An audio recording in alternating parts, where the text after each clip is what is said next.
when Bruce Meyers and his engineer friend Ted Mangles were studying the Tijuana to La Paz record run, which was set by a motorcycle in the early 60s. I'm not sure the precise date, but they calculated that with the Meyers Manx, the very first one, they could beat that record, which would really put them on the map, right? And Bruce's friend, John and Elaine Bond, Road and Track magazine, thought this would be a great promo thing to do. And so I don't know what the motorcycle record was, but with all the fuel on board, it's like a little tanker now, they calculated they could do it nonstop. And Ted Mangles, being the engineer that he was, got all the tide charts, so he knew when the tide was out on the Baja Peninsula and you could run on the beach, and did route checking.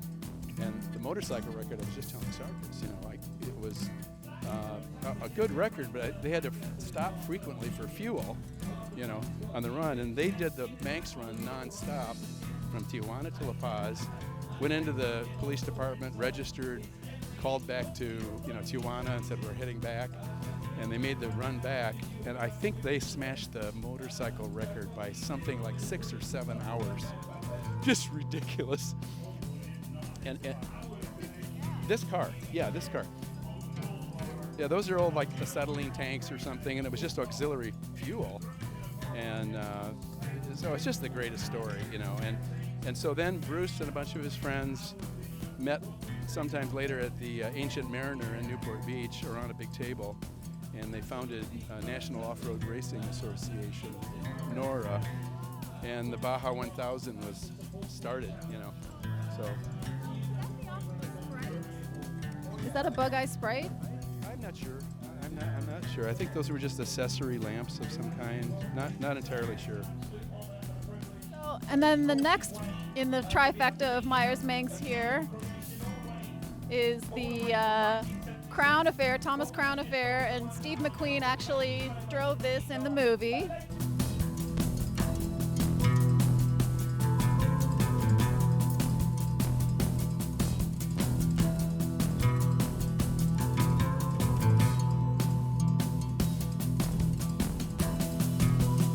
And now the last in the trifecta is what you actually designed in 1969, having just graduated from Art Center. Right. And apparently you chose to do an entire car as opposed to go and get a typical corporate job. He had 3 offers in Detroit, but he thought, wow, what an opportunity to stay in California. Yep. Well, my mentor at Art Center College of Design, Strother McMinn, was a good friend of Bruce Meyers. And a couple of years earlier, I had met Bruce. I was doing a project, and he said, go talk to Bruce and learn about fiberglass craftsmanship and so on. And so I knew him. And so at the time I graduated, Bruce had talked to Strother McMinn and said, I want to do a new car. Let me just do a new car that echoes the original Meyers Manx in the fender character and so on, but is a thoroughly new road-going car with doors. So the Bruce wanted to do a new street-going dune buggy, not necessarily off-road, but more of a around town little sporty buggy. And so the original character of the Manx fender line, we wanted to reflect in the new car, and yet it wanted to have doors. And so Bruce and I debated, should it be removable doors, like a Bronco type of thing, of what should it be? And so we ended up, I took the character of that fender line, as you can see here on the Manx SR, reflected that same character into the door cut.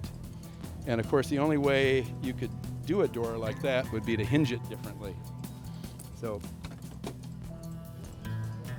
that's the reason for the upswinging scissor door. Yep.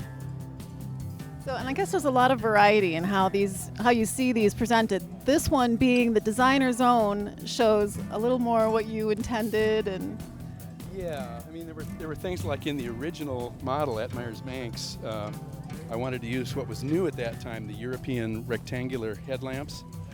And our purchasing people were not able to acquire these from Europe, so we ended up using a large, round, 8-inch diameter headlamp, and the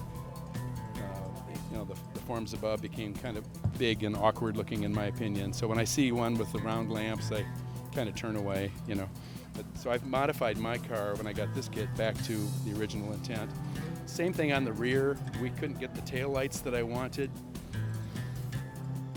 And these tail lights are the ones that Giugiaro designed at Bertone for the little Fiat 850 Spider.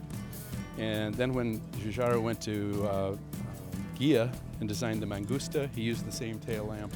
And I've always liked this little brick with no trim or chrome around it. So I did we couldn't get these lamps for the SR kit either, but I put them in mine. So this is as close, to kind of original design intent as I could get it. And I built this car when I moved back to Michigan. I took the kit with me, and this one I built in '74 in Michigan.